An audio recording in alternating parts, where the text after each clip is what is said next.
UFC 263 saw two title fights happen, both being rematches, and somehow, unsurprisingly, 20 seconds of Nate Diaz still stole the show.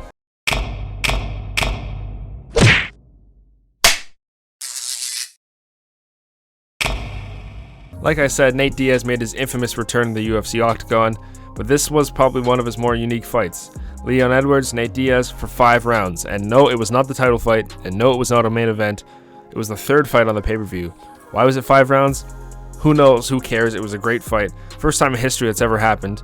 Leon ended up winning unanimous decision. He ended up winning 4 rounds, but it's that one round we got to talk about. Well, I guess first let's talk about the whole fight. Leon, it was a classic Nate Diaz fight, right? He got dominated for most of the fight. The recipe to beat Nate Diaz is to beat the hell out of the legs, and that's exactly what Leon did. He applied pressure early, got to the ground with him, almost got his leg caught. Would have been terrible for him. And of course, the scar tissue on Nate's face blew up in the third round. Blood everywhere. Just, classic Nate Diaz fight. And all Nate was trying to do was make Leon uncomfortable, make him make a mistake. And that happened in the 5th round. A quick 1-2 up the middle from Nate. Landed clean, flush on Leon's chin. Wobbled him like crazy. And not even a Joe Rogan, oh, he wobbled him. No, like a proper wobble.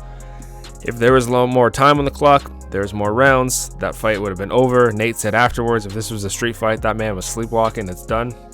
That's not the nature of this event, of course. It's 5 rounds, and that's just how it goes. Tough loss for Nate, but I mean, that's a Nate Diaz fight, right? He's a needle mover for a reason. Win or lose, he's gonna have a stock raise, and everyone's gonna want to fight him. Everyone's gonna want to watch him fight. I'm sure a lot of people bought that pay-per-view just for Nate. I don't want to talk about buying pay-per-views, but Nate Diaz, great fighter, absolute star of the show. The entire arena was shouting for him.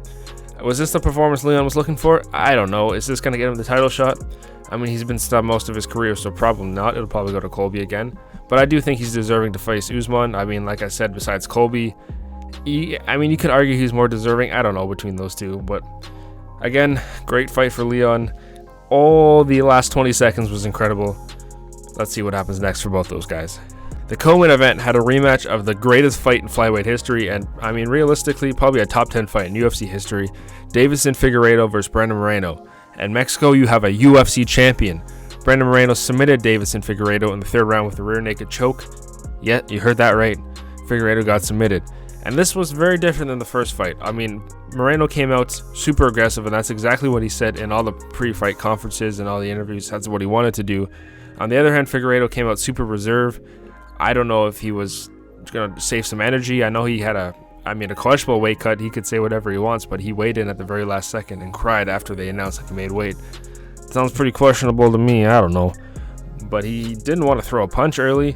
Moreno fought behind that jab, mixed in leg kicks, mixed in elbows, did a really good job, and then dropped Figueiredo in the 1st round with just straight jab.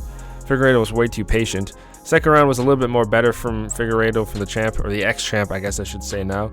They both exchanged submission attempts. I don't know how Moreno survived the guillotine a couple times, and then the 3rd round, Moreno was controlling more of the grappling exchanges, slipped in the choke, and became a champion.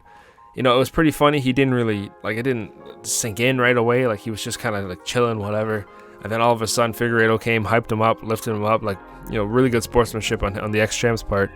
And then he just started balling, and I don't know if there's an easier guy to root for in the UFC. That guy was cut not too long ago. He was the last pick on Tough, lost his 1st round. Crazy, but good for him. That was a great fight. I'm sure we're gonna have to run it back for a trilogy fight because both fights have been amazing so far. Shout out Mexico and shout out Brandon Moreno. And of course, the main event, the one everyone was waiting for, Israel Adesanya, Marvin Vettori, Part 2. And Izzy won by unanimous decision, but there's a lot going into this fight. I knew these guys probably wouldn't like each other, but if you watch that pre-fight press conference, they hated each other.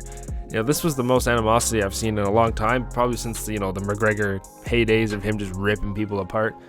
I don't know, Marvin seemed a little drunk. Honestly, Izzy was getting a better hand of him at the conference and also in the fight. He's heavy on that lead leg, so Izzy was kicking it early. And I think we all know that the only way he was going to win was kind of like the Kevin Holland fight. He had that fight against Kevin Holland. He was on short notice. And the only way he was able to have any success was to kind of, pressure on top of him on the ground, take him down, lay on him, do his thing. And that's, you saw glimpses of that, but, you could tell Izzy definitely improved after the Jan Blachowicz fight at the failed 205 mission. I mean, Marvin came out early with the pressure, and he got a takedown, but Izzy got up quick, and if your only path to victory is a takedown and that guy gets up quick, you have an oh my god moment in your head for sure. The issue that Marvin had, though, he was gassing out a little bit. He wasn't setting up his takedowns at all. Like, usually you can, pump a jab in there, a leg kick, and then shoot for it. I mean, he landed a few, but if you're just going naked for the takedowns, they're going to burn all your energy. And, I mean, someone of Izzy's caliber is not going to take that. That's for sure. I'm surprised. I mean, he took a lot of heat on his lead leg, and he did not go down.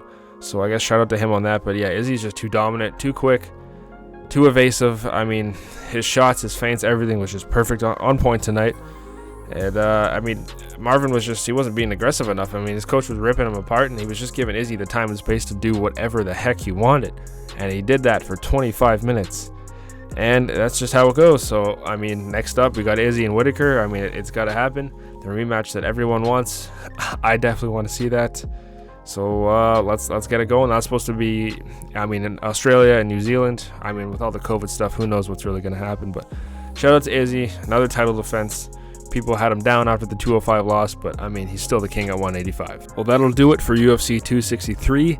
Next up, in about a month's time, we have probably the most anticipated trilogy in a long time, if not ever. Dustin Poirier, Conor McGregor 3. That's a big fight for both gentlemen, so stay tuned for that one. Check out the channel. We got other videos as well. We got some Mario Kart going, some cool challenges, and of course all the old UFCs if you need to catch up. I mean, it's live sports, so if you missed it, you probably heard about it. But check them out anyways. Thanks again for watching. We'll see you in the next one.